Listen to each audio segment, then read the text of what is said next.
Case complete కాలేదు. మరి ఎందుకు అబద్ధాలు ప్రచారం చేసి అర్థం కాలేదు. బీజేపీ ఆఫీస్ ముందు దారుణాలు చేస్తారు. ఈ యొక్క ఆఫీసులు పార్టీ ఆఫీసు ముందు దారుణాలు చేస్తే మంచిది కాదు.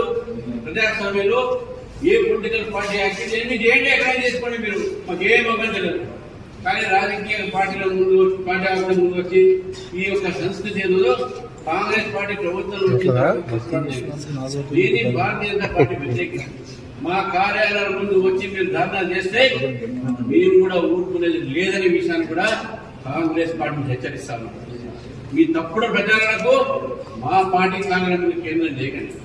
మీరు పేర్లు మార్చుకుని మాట్లాడుతున్నారు. రాజీవ్ గాంధీ ఇంటర్నేషనల్ ఎట్లా పెట్టారని ఎన్టీ రామారావు పేరు తీసి మీరు ఎట్లా పెట్టారు? సోనియా గాంధీ గారు వారి పేరు హ్యాంటనో మ్యాటనో ఏదో ఉంటే సోనియా గాంధీ పెట్టుకున్నారు. భారతీయ సూట్ గాడాలి మీరు తప్పు పెట్టావా?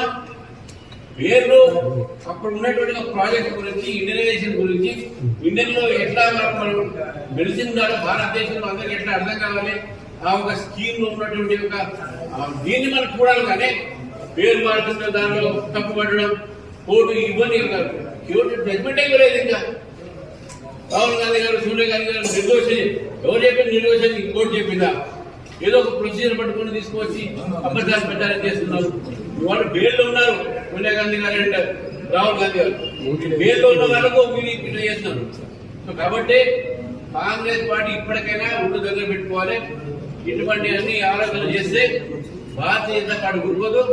మా కార్యాలయం ముందు వచ్చినా లేకుంటే నరేంద్ర మోదీ వాడినా డౌన్ చేయమని మైక్